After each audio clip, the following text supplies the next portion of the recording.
Hello everybody, it's Sherry with Palette to Palette. Today we're going to assemble our 16-inch split interchangeable door hanger. And the reason that it's split is so that it can be cut on the Glowforge. Now we also offer this in not split, a whole 16-inch round, so that you can cut it on a larger laser bed if you have one. Let me switch to my overhead view. There we go. So these are all of the pieces that it will cut out, and I'm just going to assemble this so that you see how it goes together. And I'm going to flip this over because the first thing that we need to do is make this a whole circle. So I'm not going to paint anything beforehand for the purposes of this tutorial, because we're going to go ahead and paint it. I'm going to spray it when I'm done instead of hand painting, so it'll all be fine. You will notice in your file for your Glowforge, there's little arrows on here. Those little arrows are so that you put those together on the back of here. So when you're assembling the round and you get it all lined up, you can put these so that they're together. Now I used scrap wood. You can kind of tell the different, I forgot what this is called. It's wood that I got at Lowe's. I don't really like this for a finished product, but it's great for testing things out. So I'm just going to throw some wood glue on the back of this and put it down here. We don't want it to cover up our hang holes or holes for our wreath or our bow. So what I'm doing here is I've created this this design that if you attach your bow with a zip tie, you can also change out the bow with the pieces that are interchangeable on the front. I'll show you what I mean. Now I've also put this oval on here so that it will cover up most of the other area in the back, so that we get good coverage. But this is how we're going to keep the Glowforge size pieces together and make a 16-inch round for a door hanger. Now when you're cutting this out, if you want to engrave your logo on this piece, that's a great way to brand your items. And we're just going to let this sit for a little bit until it dries. I'm going to put some clamps on it. Let me get some clamps.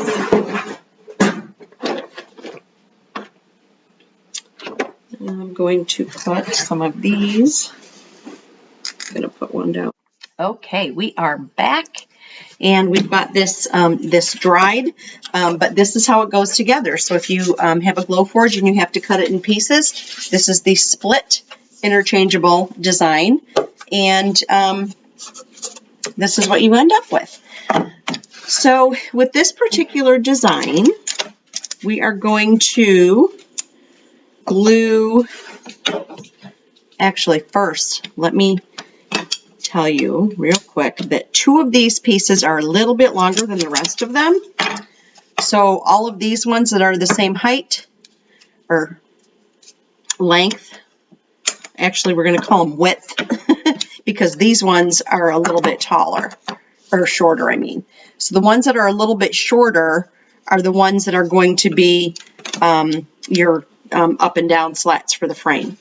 All of these other pieces go horizontal. So these are your two vertical pieces. They're a little bit shorter.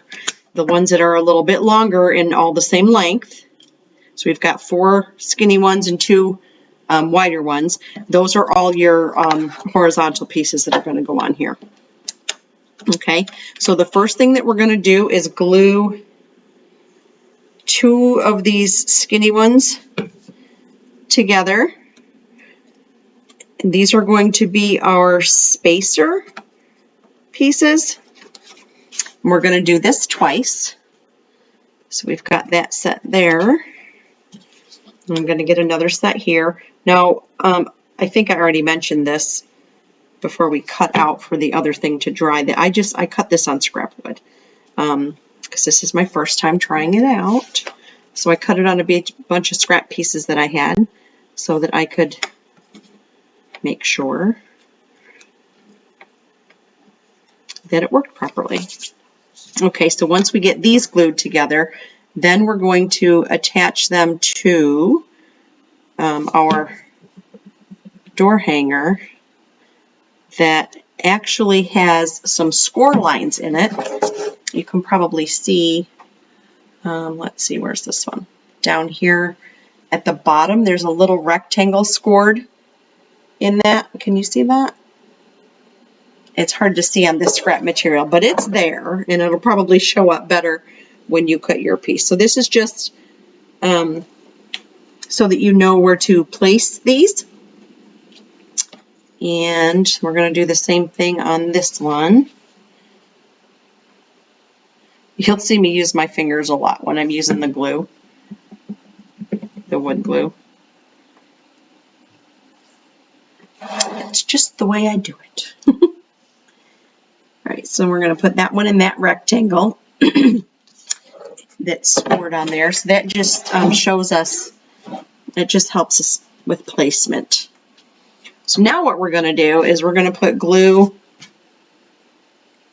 on top of this one, and we're going to line, make sure I have the right one, the one that's the same length. We're going to line that up with the top of the other one, the spacer that's there. And this one, we're going to do the opposite. We're going to line it up with the bottom. Because what we're essentially doing here is creating a frame.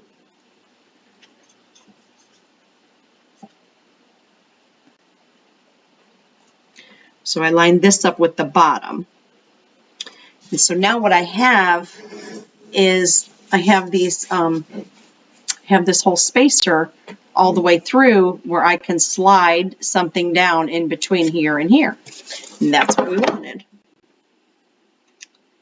So I'm going to put that flush with the bottom, putting this one flush with the top. And that's going to create the groove. Now you could only use one spacer, or you could use one of the spacers in a smaller thickness of wood, but I just doubled it. I used 1/4 inch wood, and I actually doubled my spacers, so I have a 1/2 inch down there, which is going to seem like overkill, but then these pieces are going to go on here so that it gives you the illusion that this is a frame, right? We're going to just frame this out. So it's going to be like this. And then let's just put a little glue up in that corner, a little glue up in this corner, put this piece on here, line it up with the edges and with the top and the bottom. So the outside edge and top and bottom. And I need to get rid of some of my glue. I'm going to put some glue on the other side.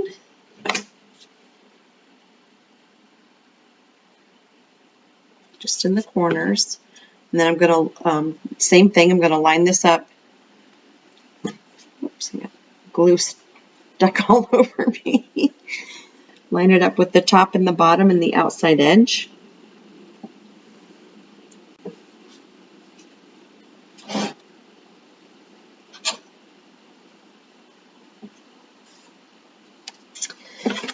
And then this piece is your piece.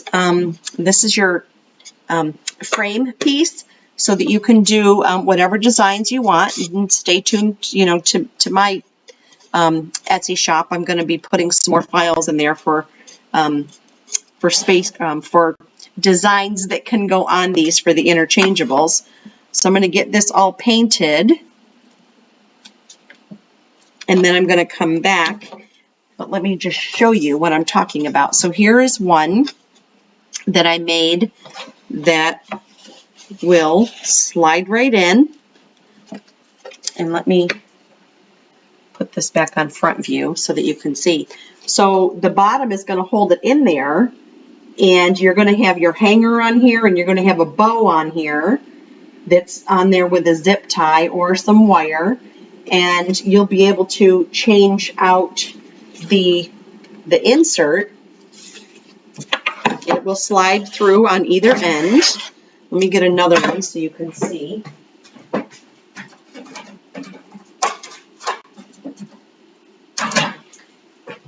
The only thing that you have to make sure is that these are 7 3/4 inches. The square is. Make sure that when you put your design on it, that it doesn't take up more than 7 inches of space all the way around. Okay, so give yourself 7 inches of space to work with to when you put your design on there, so that it shows through.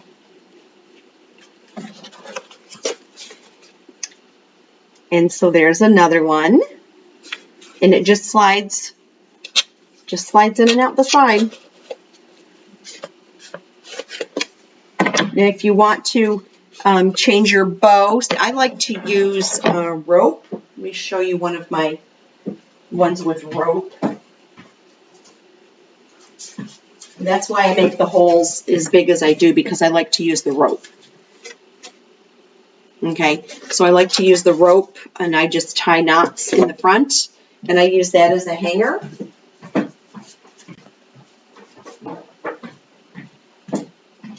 And I will come back and show you the bow and the zip tie and being able to change out the bow using a zip tie or some wire. Okay, we have our paint dried, and now I'm going to go on to the next step. So I just went ahead and sprayed the whole thing black. Now you can do, obviously you can do this with any color that you want, but you can do this with either the solid one or the split one for the Glowforge. I'm just going to show you how I do my hangers, and then I'm going to show you. So I put my rope through, and then I tie one knot. The knot makes it so that it can't fall through the hole. And then I do the same thing on the other side with one knot. And then there you have your hanger. Now with a bow, most bows, I'm not a bow person, just so you know. I do not make very good bows. I have lots of wonderful creative people around me that can make a bow. And this one actually is, the wires on it are way too long. This was actually on a green wreath from last Christmas, and it's kind of squished, so it was on a live wreath. But anyway, if you have a bow and it has the wires on the back, you can use it just like this. If it doesn't have the wires on the back, you can use a zip tie. You can, get a zip tie in there and around the back, and then put it through these 2 holes and get it on there tight. I'm just going to try it with these gigantic long wires, and I don't have my wire cutters right here to cut this off, but we will see what we can do. It's like I said, I took this off a live wreath that I had from last Christmas. So let me put this on facing front view so you can see that. So if you can get the bow on there and then just twist the wires around.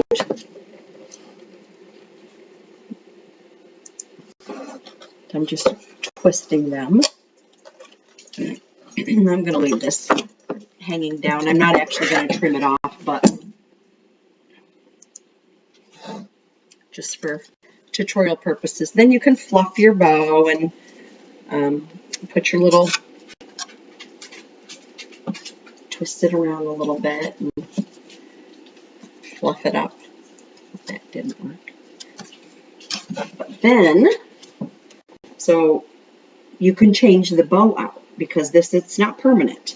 So just in there with the wire, or if you need to use a zip tie, you can just zip tie it through there. And then let's see what this looks like. I'm gonna slide one of those in there.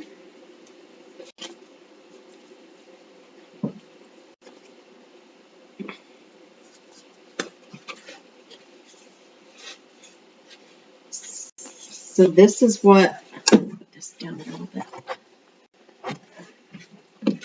So this is what this is going to look like, with an address sign in it, or a home sign.